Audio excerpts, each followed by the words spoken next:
Chapter 9. The Cleft of the Rock. It was shortly after this that Jammin stepped up the morning practice sessions from half an hour to an hour in length. When Lannis questioned him, he only said, "More practice will help both of us. We may be needing our swords one of these days." Then John and his men appeared at the castle gate one evening, tired, dusty, and worn, and John was closeted for many hours with Gain, Latta, and Jammin. The next day Latta ordered an assemblage in the great castle hall. All the men and women of the castle, except those on necessary duties, were present. Latta, a tall, striking figure, with the lamplight gleaming from his silver hair and armor, rose to speak. "Soldiers of the king," he said, "there is a difficult and dangerous mission which must be accomplished in the king's service. Only a few of you can go, and they will be chosen from among those who volunteer." He paused for breath, and as he did so, there was a great jingle of harness and armor as every soldier in the room rose to his feet. Lannis rose with the rest, though he had no hope of being chosen. Lanna looked about him and smiled. "Be seated," he said. "I see that we will have no trouble finding volunteers, even before you know what you will be called on to do. The mission concerns our brother Waver, who was captured, you remember, when the enemy overran the outpost some weeks ago.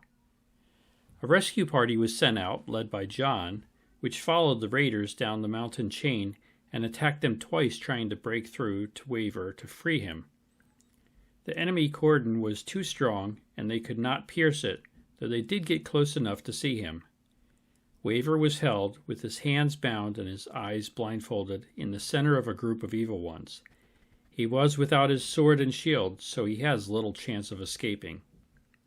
John and his party followed until the raiders reached Castle Despair, which lies far to the south in the mountain chain. Into this castle Waver was taken, and is no doubt being held in one of the dungeons there. One of our number has volunteered to lead a rescue attempt against the castle itself. He is, I believe, more qualified than anyone else to do so. I will let him select his own assistants from this host of volunteers." Lanna sat down. Then, to Lannis's great surprise, Jammin slowly rose from his seat at Latta's side and faced the assembly.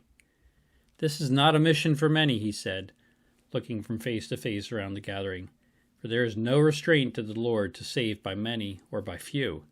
Therefore I will take only 2 men with me. Both are young men, but I feel that they have the qualities which this mission requires. I choose Robin and Lannis."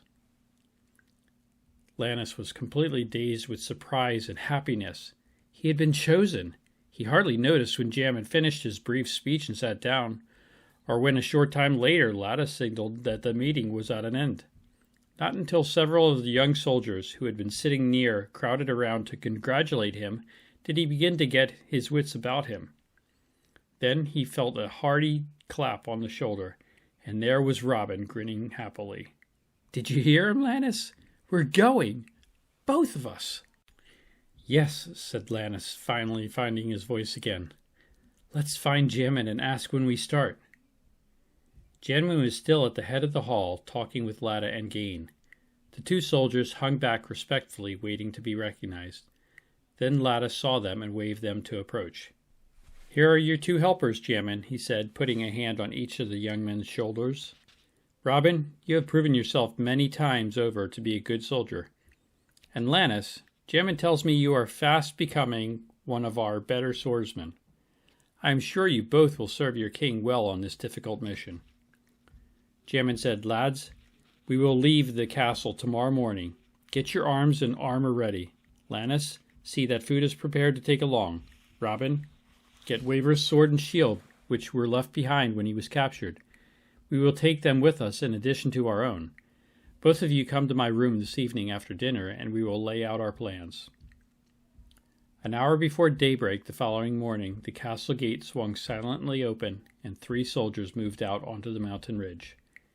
In single file they headed southward down the mountain chain, Jammin, the leader, holding his sword high to light the way, for it was still dark. Sunup found them several miles from the castle and still moving steadily southward. All that day the 3 pressed on through the thick woodland which covered the mountain slopes, pausing only to eat and keeping constant watch for enemy scouts. Though, remarked Jammin, they are creatures of the night and are not frequently to be found in the sunshine. As evening drew near, they approached a rocky peak which projected skyward from the backbone of the mountain ridge. Toward this Jammin led them, and just as the sun went down, they clambered up the slopes. Near the top was a cleft in the rock, and into it Jammin led the way. There the three soldiers found themselves in a dry, comfortable cave, from the mouth of which could be seen far below the rolling wood ridges of the great mountains. "How did you ever come to find such a hiding place as this?" asked Robin with interest, turning from the view. Jammin smiled. "This cave," he said, "has been known to soldiers of the king for generations. It was used by the great warrior David, who found here a safe retreat from his enemies, and since his time it has been used by many another. Look!" Jammin drew his sword and held it high so that it illuminated the far wall of the cave. There, cut into the stone face, were the words, "Lead me to the rock that is higher than I, for thou hast been a shelter for me and a strong tower from the enemy." "David cut those words," said Jammin, "and many a hard-pressed soldier, hiding here from his enemies, has been thankful for them. We need to keep no lookout tonight," he continued, "for no evil things ever scaled this rock, nor comes near this cliff." Jammin fastened his sword to a projection in the rock so that it lit the interior of the cave. By its light the three men sat down and made a hearty meal of the food that they brought with them. Afterward Jammin showed them a small pool of fresh water at the back of the cave, at which they drank and filled their water bottles. "There is a hollow in the top of the rock," explained Jammin in answer to a question from Lannis, "which catches the water from heaven and sends it down through openings in the rock to this pool." The night had become chilly, and Jammin fastened his cloak across the narrow entrance of the cave to form a door. "Let us go down the slope and gather wood for a fire," suggested Lannis, but Jammin shook his head. "There's a better way to warm yourself," he said. "Draw your swords and lay the blades across your breast." Robin and Lannis did so, wondering, and found to their surprise that their bodies became warm. "The sword of the spirit will keep you warmer than any fire made with the sticks of this world," said Jammin. "Many a night have I spent alone on mountain tops with only my sword to warm me, and I never wanted for heat." He was silent for a few moments. "And how many soldiers there are," he continued in a lower tone, "who never realize all the wonders and uses of the sword, and who draw it only in battle. But let me show you something else." He took his sword from the rock where it was fastened and laid it on the ground in front of him. "Now, cross your swords over mine," he said, and when the three swords lay crossed on the ground, the cave was not only completely lit with a soft glow, but became also comfortably warm. The other two looked at each other in astonishment. "This is wonderful!" Lannis burst out. "So it is," echoed Robin. "What causes it, Jammin?" "When 2 or 3 of the king's followers lay their swords together, the light and warmth is increased many times. The sword was so designed by the king, for he wanted his soldiers to remember that they must work in fellowship together. 'Forsake not the assembling of yourselves together,' he once said. If we could live without each other, we might allow anger to separate us and our brotherhood be destroyed, but the king has not willed it so." "The sword of the spirit," said Lannis thoughtfully. "It defends us, it lights our way, it pierces through armor, it warms us, and it draws us together in fellowship. Are there other things that we have yet to learn about this wonderful sword?" "There are others," said Jammin. "Perhaps you will learn some of them before this mission is over." "There is a thing I have heard about the sword," said Robin. "That is, that it sometimes shines with a brilliance brighter than that of the sun itself. I asked John about it, and he had heard of it too, but had never seen it." Jammin leaned back comfortably on one elbow, and fixed his eyes on the 3 swords crossed before him. "It has happened," he said quietly. "If you like, I will tell you of it before we sleep tonight." "You have read in the king's book," began Jammin, "of how the king came to the valley long ago as a poor carpenter, and went about doing good, and of how men rejected him. But there was a fight fought by the king while he was here of which you may not have read. It was a duel between the king and the great evil one himself, and it happened when the king first came to the valley. You remember, the king had sent word by his messengers that he would come to the valley some day. The great evil one heard of that message and had prepared several deadly weapons with which to attack him. When the king came, he spent 40 days alone here on the mountain slopes, preparing himself for his mission in the valley, and the master of evil came to the mountain to find him. "This is my valley," said the evil one. "I have taken it from you with my cleverness, and I plan to keep it mine. If you would enter the valley, you must first defeat me in a single combat." The king had no weapons save those which his soldiers carry, but the evil one brought with him the best of his evil armory. He carried the flaming dart of hunger, the sharp spear of pride, and the heavy battle axe of lust. And he brought also a two-edged sword. This sword was a copy of the king's own weapon, except it had the sawtooth edges of deceit. You may read of that battle if you like.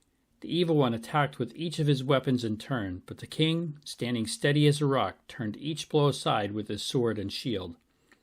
And the king's sword was that day a shining sword, a flame of fire against which the weapons of the evil one clashed but could not win. Even the sword of the evil one, the sword so carefully forged in the armory of evil, was turned aside. The evil one fought with all his skill, but the shining sword forced him backward along the mountain crest and down the slope toward the valley. Not until the evil one was beaten down did the king lower his sword. "Get thee hence," he said, and the master of evil, hearing his own doom in that voice, slunk away. Many times afterward did the evil one seek to destroy the king by trickery, deceit, and force, but never again did he dare to face him alone. Often while he was here in the valley did the king use the sword against some evil thing, and each time its blade shone in his hand with a brilliance like the sun's. Since he left, the sword has shone less frequently. It shone in soldier Peter's hand on the day of Pentecost, when he first drew it after the king's departure.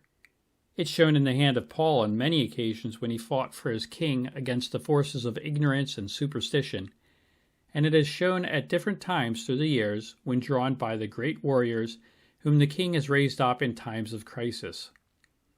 Sometimes, too, the sword has shone unexpectedly when drawn by some unknown and humble soldier in defense of his king. These shinings of the sword have seldom come more than once in a single generation, but whenever the sword has shone, it has been the signal of a great victory over the forces of evil. In my lifetime, no sword has shone, for this seems to be a day of difficult battles and small victories. Perhaps, who knows, the next shining of the sword may be when the king comes again to muster us into his eternal army. May that time be soon. And now, it is late, and we have many miles to travel tomorrow. Let us sleep.